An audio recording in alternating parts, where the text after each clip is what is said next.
গণহত্যা ও মানবতা বিরোধী অপরাধীদের প্রকৃত চেহারা বের করে আনতে ট্রুথ অ্যান্ড রিকনসিলিয়েশন কমিশন করতে চায় সরকার। এ কথা জানিয়েছেন আইন, বিচার ও সংসদ বিষয়ক উপদেষ্টা অধ্যাপক আসিফ নজরুল। এদিকে গুম সহ নানান অপরাধের জন্য আলাদা আলাদা কমিশন আইন এবং প্রশাসনিক জটিলতা বাড়বে বলে আশঙ্কা প্রকাশ করেছেন উপদেষ্টা পরিষদের সদস্য সহ সরকারের গুরুত্বপূর্ণ ব্যক্তিরা। গুম প্রতিরোধ ও প্রতিকার অধ্যাদেশ ২০২৫-এর দ্বিতীয় খসড়ার ওপর শনিবার রাজধানীর বিচার ও প্রশাসন প্রশিক্ষণ ইনস্টিটিউটে মতবিনিময় সভা হয়, যাতে প্রধান আলোচক হিসেবে অনলাইনে যুক্ত ছিলেন প্রবাসী অ্যাক্টিভিস্ট পিনাকি ভট্টাচার্য। যারা কমান্ডটা দেবেন তিনি একটি আইনসঙ্গত কমান্ড দেবেন। সভায় আইন উপদেষ্টা জানান, গণহত্যা ও মানবতা বিরোধী অপরাধীদের বিচারে সরকার বদ্ধপরিকর। আমরা ট্রুথ এবং রিকনসিলিয়েশন কমিশন গঠন করব। এই লক্ষ্যে আমি এবং আমাদের মাননীয় চিফ জাস্টিস আমরা টিম নিয়ে সাউথ আফ্রিকাতে যাচ্ছি। আমাদের সাথে ইউএনডিপি এবং আরো অনেকে ইনভলভ আছেন, এবং যারা গণহত্যার মতো মানবতা বিরোধী অপরাধের মতো ঘৃণ্য অপরাধ করেছে তারা তো খুব বেশি সংখ্যক না, তো তাদের উপযুক্ত যথেষ্ট পরিমাণ শাস্তির ব্যবস্থা অবশ্যই আমাদের করতে হবে। এবং তারা যে এই জাতিতে একটা বিচ্ছিন্ন, এই জাতির মূল ধারা থেকে বিচ্ছিন্ন, সেটাকে এস্টাবলিশ করার জন্য হলেও আমাদের ট্রুথ অ্যান্ড রিকনসিলিয়েশন কমিশন করতে হবে।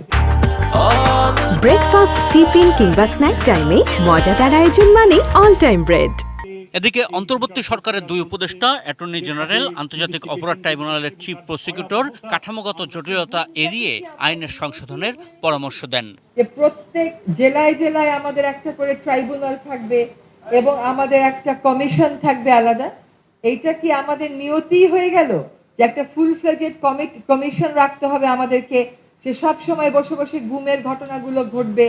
আমরা তো চাচ্ছি গুমের ঘটনা কমে যায়। তাহলে যখন শুধুমাত্র টর্চার কমিশন হলে টর্চার কমিশন করবেন, হত্যার ক্ষেত্রে হত্যার কমিশন করবেন, আপনার অন্যান্য ধরনের অপরাধের ক্ষেত্রে সেই কমিশন করবেন। প্রত্যেকটার ক্ষেত্রে আমরা একটা কমিশন করবো কিনা, অর্ডিনারি পেনাল কোডের মধ্যে বা 1973 অ্যাক্টের মধ্যে যদি এই বিধানগুলোকে সন্নিবেশ করে ওই লগুলো আপনি অ্যামেন্ড করেন, তাহলে এই যে এভাবে একটা সেটআপ আমরা বসায় রাখবো কি রাখবো না সেটা চিন্তা করতে হবে সুদূর প্রসারী। সেটাকে এই আইনের মধ্যে কোনো একটা পদ্ধতিতে আনা যাবে, এটা আমি ওনার সাথে পরিপূর্ণভাবেই একমত।